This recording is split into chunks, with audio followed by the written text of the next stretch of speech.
We're super excited about this next panel. We're going to bring some energy, keep it lively, maybe be a bit provocative.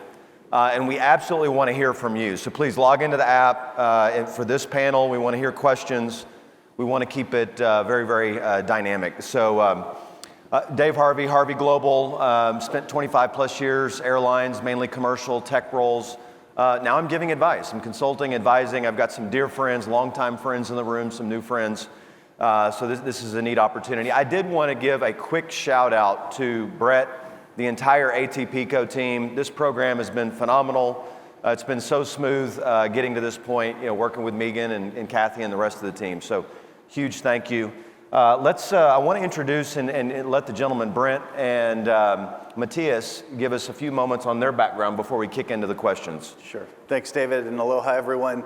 Brent Overbeek. Love the shirt, by the way. Thank you. Try and bring a little aloha wherever we go.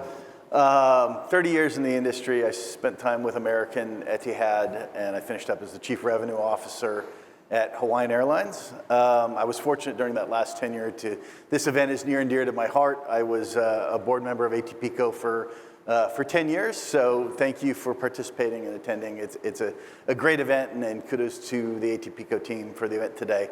Post-airline, I started with a travel tech company, and I'm now the Chief Commercial Officer for TravelX, a company that focuses on post-booking revenue management. So great to be here. Thanks, David. Awesome. Matthias? Yeah, good morning, everybody. I'm Matthias Viehmann. I'm a Senior Advisor for Travel and Motion. For those of you who don't know us, we are helping airlines in the transition to modern airline retail and consultancy. I'm particularly focused on offer optimization and dynamic pricing. That's also where my background is. I used to work for Lufthansa for several years, and there we started off the transition of the revenue management systems, also implementing continuous pricing back in the day. Well, wonderful. Let's jump right in. The first one is everybody's throwing around AI first. I think we've over the decades, it was digital first, then it was app first. We started writing these questions 2 months ago, and now it's not even AI first, it's agentic first. But that's being thrown around. There's a lot of confusion. What does it actually mean? Kudos to a couple of panels yesterday that put the definitions up there for us all. And maybe I'll take a first stab and then let you guys go. I just, from an airline perspective, it's all about efficiency. Complex systems, a lot of cost, a lot of moving parts moving together. And I think a lot of the airlines right now are thinking about how do we use AI to drive another level of efficiency. And it's less about kind of AI native new business solutions. So let me kind of throw that out and let's see what you guys want to hit with that. Yeah, I would agree to that. I think the confusion starts where you say AI and it's all over the place. Yeah, and it could mean anything. Larger than life, right? yeah. And as you say, the efficiency, but there's so manifold applications that you could go into. It's really the question of where and how to get started. I think the great difference is if you're talking about the interface to the customer, otherwise internally you can decide for yourself when to get in and where to start. There you're going to be driven by the customers. So that's the greatest confusion I think that's still in there. And also how the entire value chain is going to develop, right? Which players are going to win, which players are going to disappear potentially. How is that commercially? I think from the talks that we've heard before, I had the impression that most are talking Gen AI agents that are internally owned, but I think the more important is to think about the external ones, the ChatGPTs and so on. Who's going to own the customer? We're back to that discussion now. Yeah, I think it's kind of twofold. I think there is kind of that operational efficiency, and you think of the operational side of the business, what it can do to drive things there. I think there's a lot of opportunity there. It's a complex business and it can clearly declutter a lot of that. I think on the commercial side, it's interesting when I go talk to customers about kind of AI and their journey. Everyone's really interested in it, but they're not really sure what steps they should be taking. And part of it is really they're taking their cue from their customers. And customers are interested in using AI to start their journey and look into it, but still only 2% of people are using AI to kind of buy. So I find commercially people are interested, but they're not ready to fully commit. And so how much, it comes down to kind of trust and transparency. Mm-hmm. And so when we're talking to folks, it's data, trust, and transparency. And that's going to sort itself out here, I think, but we're still in those early stages where people are kind of figuring out what that means to them, and it means different things to different partners. Yeah, it is interesting. There's kind of this level of stress we all have. Like every day, if we're not testing, learning, doing something, we feel like we're falling behind. We have seen, and Matthias, I'm going to tee this one up to you. This is a little bit more on the provocative side. We are starting to see more and more carriers get out there and start making some larger bets in this space. So over the next 2 to 3 years, what kind of bets are we seeing that may be missing the mark from your perspective? Well, I think maybe we should better be talking about what we should do and not what we should not do. But well, if you ask me like that, I think it's dangerous to actually think it's just a change in the customer interface, and we're putting a layer on top of our legacy systems with all that fragmented systems and data. I think that's not going to work, but it's going to be amplified with AI. So you need to get that ready. Customer expectation is going to increase, right? We will have more information, more insights about the intent. So it's also the expectation to use that, and you need to have the back-end systems for that. So yeah, probably shiny, nice demos put onto fragmented data and systems. That's probably what I would not do. Yeah, I think absolutely getting your data sorted out and cleaned up is going to be imperative. If you haven't done that, do that. It's a journey, but it is going to be vitally. It's always been important. It's going to be more important now than ever, as Matthias mentioned. I think the other challenge for airlines is, and particularly folks in revenue management, is we're always chasing the next thing that drives more and more and more complexity. And AI certainly has the ability to do that. So if we think of the end consumer and that complexity, how do we add complexity and value to the airline, but also kind of make it simpler for our customers? And I think that if we don't balance that right, that could be a real challenge and a real problem. Yeah. And Matthias, I'd love to hear your take, and thank you, Brent, teeing up and bringing it into the RM space. When you think about some of the modern retailing that we're seeing, is this evolution? Is it changing more of the core RM practices? Would love to get your take. Well, I think for sure it's a great change, but the underlying economics don't change, right? We've still got scarce capacities, we've got seats, we've got ancillaries potentially in the future, and we're price differentiating, so it's the willingness to pay of the customer on the other side. At the same time, it's going to the scope is going to increase dramatically, right? We're going to have offer optimization, so it starts with compiling the offers in a contribution optimal way. Also, of course, having the customer in mind, so it's propensity to buy and contribution for the airline. And then it goes to dynamic pricing. We're not, classes are going to disappear, fares are going to disappear. We have ancillaries to price without the data to really have the price variation in it to determine the willingness to pay. Of course, we need to be continuous. If we have continuous or dynamic offers, we need every single price point we can take. So it also helps if you're already in an up-to-date revenue management system, potentially with continuous pricing. Also there, it's a real-time component that's new to revenue management, right? I'm not used to that. Asset ancillary pricing, contextual pricing as well, right? That's a real-time component there. And then the final curation of the offer. Again, the ranking, we heard yesterday from Skyscanner how successful they were with ranking the offers. So that's going to be the last step in that optimization. But also the decision space increases, right? If you're thinking about ancillaries, if you think flexibility, for example, you not only have the price, but you also have the fee you can play around with. You've got the timing, right, Brent? You're going to be talking about that, I suppose. So the decision space is also going to increase. So yes, it's going to change dramatically. Yeah, and I'm jumping around here a little bit, but I'd like to then layer on a little bit of AI disruption on top of this. If I think about just kind of base RM theory, it's effectively scarcity and control, and you control the offer, the timing in an agentic world when agents are now shopping, comparing, potentially holding inventory in a dynamic world. Does RM, those things don't tie up right now? Like where do we go with all this? And does the kind of the locus of control potentially shift on us a bit? Any thoughts on that? Well, I think, for example, if you're holding inventory, you can price that, right? And you need to do that in the future, so that's going to be okay. I think volume is going to be a problem, right? We do see increasing look-to-book ratios already, and airlines are worried about that already. But we are way away from the agentic world when the volumes are going to explode. So I think there we need to be thinking about the systems, the performance of the systems, but also about cost, right? Think about that cost when all these agents hit your offer engines. Yeah. Yeah, no, I think airlines are going to need to figure out how to be effective communicators with customers' agents, but how they do that in a way that focuses on cost, delivering, being responsive to the agents in the right way, but doing it in a cost-effective way. And that cracking that model is going to take a little time, and certainly the economics of how that's done is going to have to change, I think. Yeah.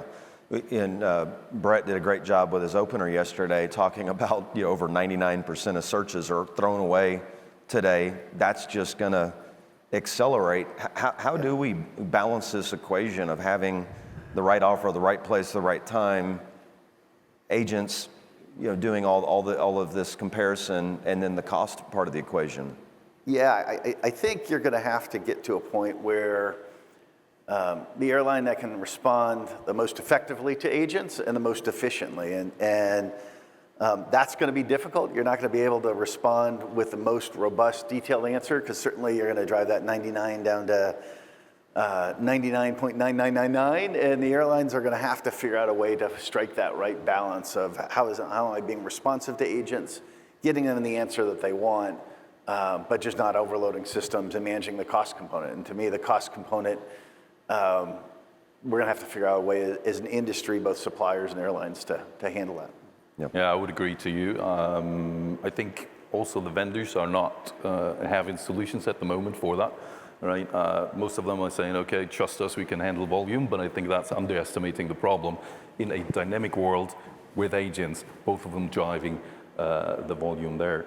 AI itself might be the answer, right? Smart, very, very smart caching. I don't like the word caching in the dynamic world, but very smart caching when to hit the offer engine and when to respond maybe with a less accuracy. Or other vendors we've been discussing with are trying to make a very, very fast and very cost-efficient offer engine in competition to the legacy ones. Well, and you guys both kind of went with data foundation and kind of getting your house in order with that comment. We heard Bridget this morning talking about the importance of data and trust with the end consumer. Nicholas with JetBlue yesterday was just talking about the fidelity of data. So everyone's out there making decisions as we think about the next 2 to 3 years. There's going to be leaders and laggards when we think about the data architecture and the foundation. What things should this group be thinking about as they're making some of those architecture decisions? Well, I think, data and content is obviously key, and you need to be accessible and understandable by the agents, by Gen AI models. The goal at first, I think, is staying visible, right? And then you can take it from there, take the whole transactions into that new world. What you need for that, as I said earlier on, you also need the back-end systems for that. So you need the offer logic to construct all these relevant offers, but also you need to fulfill and service them, right? So I think the investments, that is also often a question, is the investments into modern airline retailing the sunk cost now? No, it's not. I think it's a necessary foundation. Speed is going to be important. So as I said, become or stay visible, monitor that, measure that, and then you can take it increasingly from there. And the brand is important, right? Building a strong brand also in this new world will pay off eventually, and you need to make sure you don't disappear. Yeah, I think, as Matthias said, I think having a clean data layer to start with is super important. But as you experiment, develop, and add to that, I think making sure you're maintaining that level, and then stay curious, because you're gonna. I think the explosion in different kinds of data in our customer base now. We give them a bunch of performance reporting, but the vast majority of them want the raw data because they want to be able to incorporate that into their decision making, understanding that, and being able to take that. So I think it's really important that folks kind of stay vigilant and stay curious, right? And keep those standards high, but stay curious and figure out how it all fits together.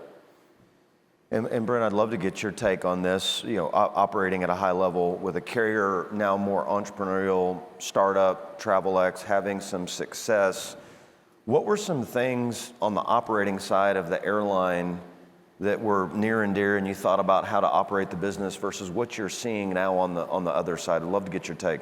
Yeah, it's been a big adjustment. 30 years of being kind of in a structured corporate environment to being a startup travel tech has been a real difference for me, and being 7 hours away from most of our team in Buenos Aires.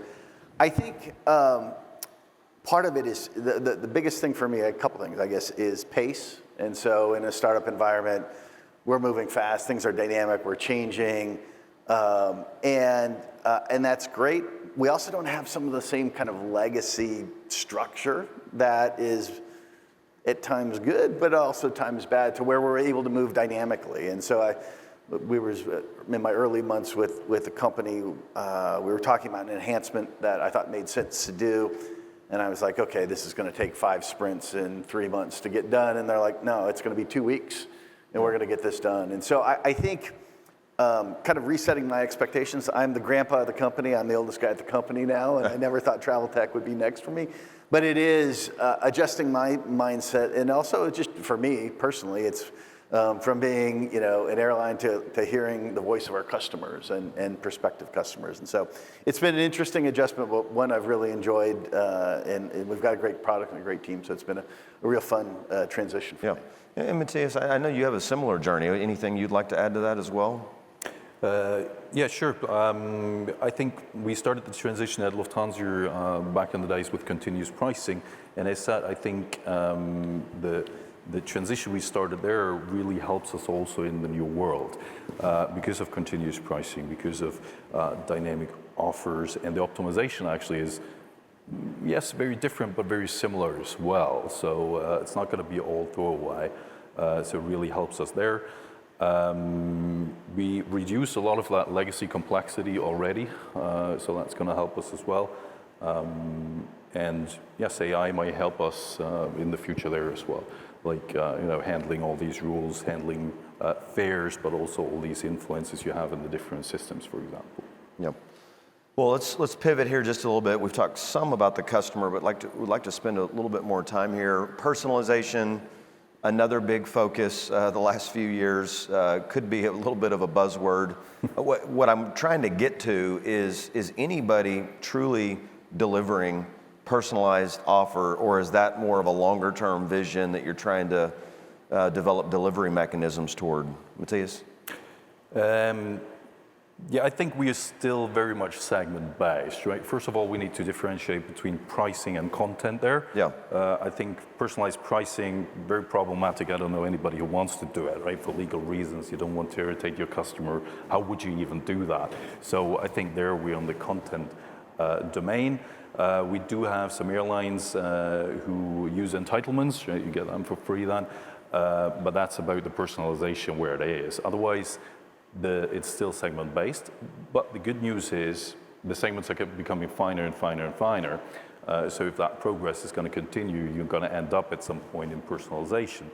If that's even your goal, I'm not sure. We've had a lot of discussions with airlines on this. Some are for it, some are for micro-segmentation. But I think, yeah, the journey is the right way, wherever you want to go. Yeah, I think we've progressed a lot as an industry. We still have a ways to go.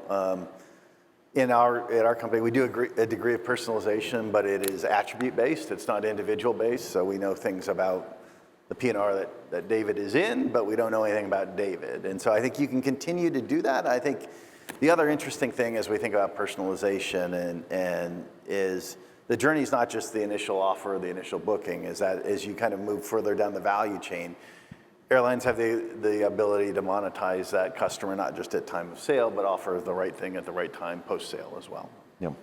And Brent, I'd love to hear, TravelX, you guys are doing a lot of things post-booking to monetize kind of every step of the way.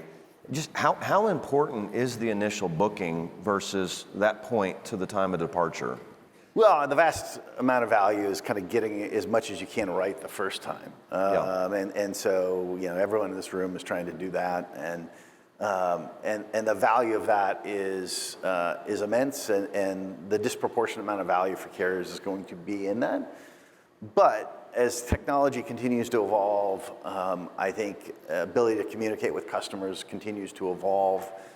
Having that deeper relationship with customers is going to enable carriers to get that extra post-sale activity. I mean, we focus on post-booking RM. So where airlines may have not got it right the first time, we give them the opportunity to get it right again.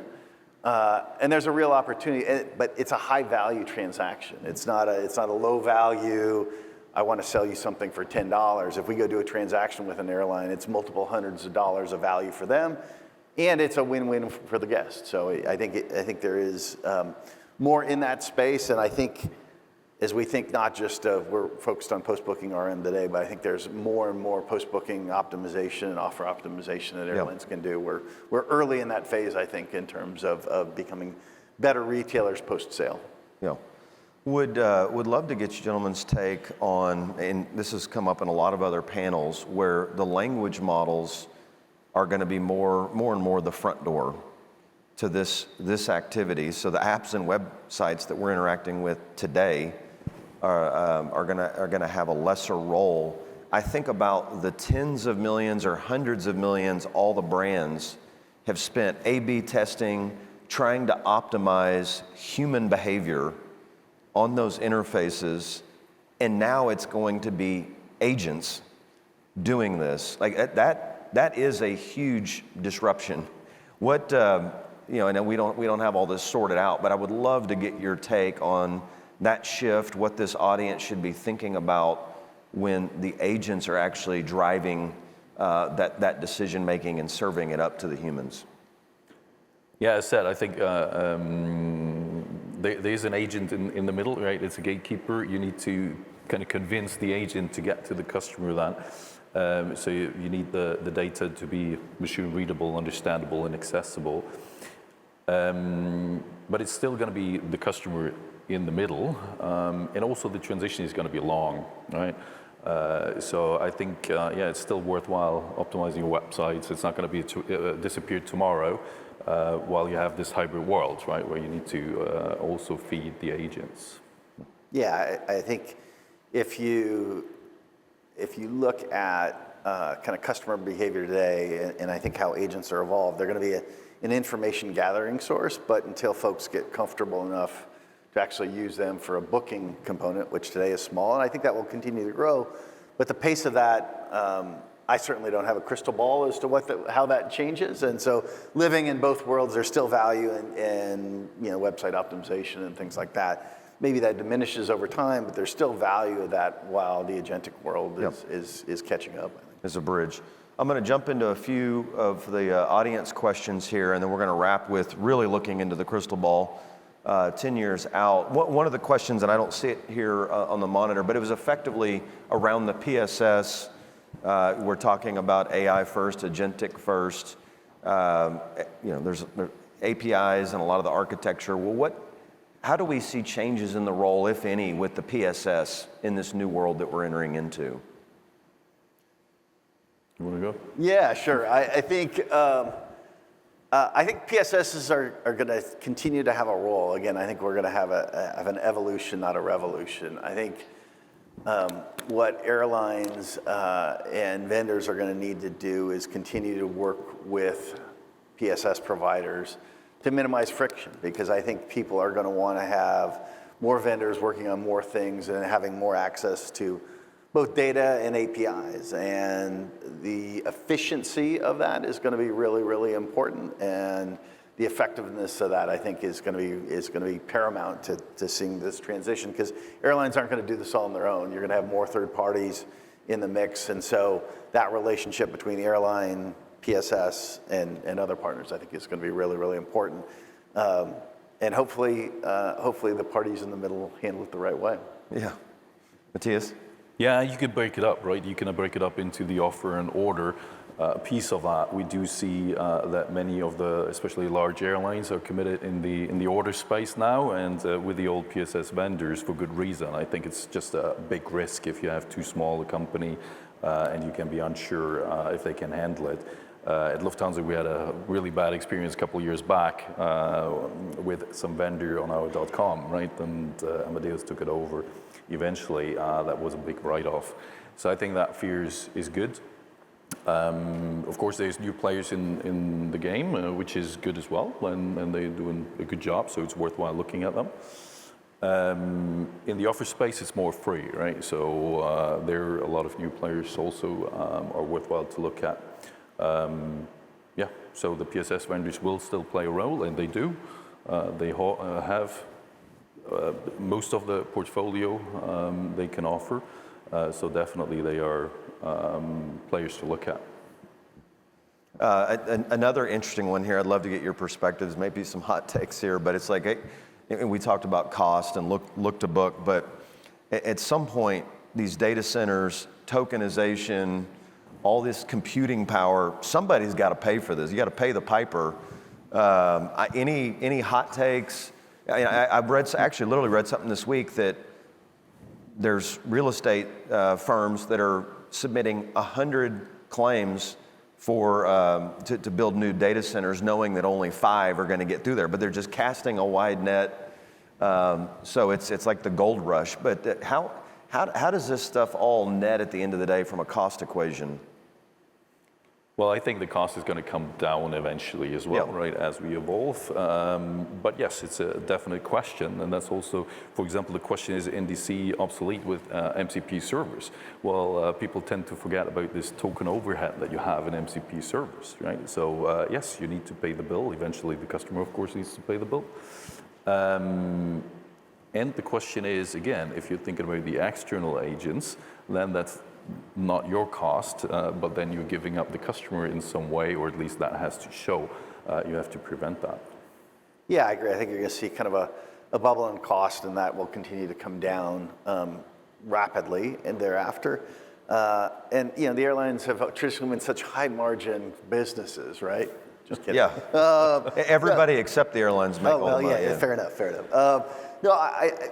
There will be revenue and there will be value creation for the airlines in this. And so they're just going to have to manage that cost revenue balance and take advantage of the opportunities, test, experiment, leverage all that they can out of this, to have a better relationship with their customers, to better monetize areas where they have value leakage today, and manage that cost piece, because inevitably it's going to be a challenge there.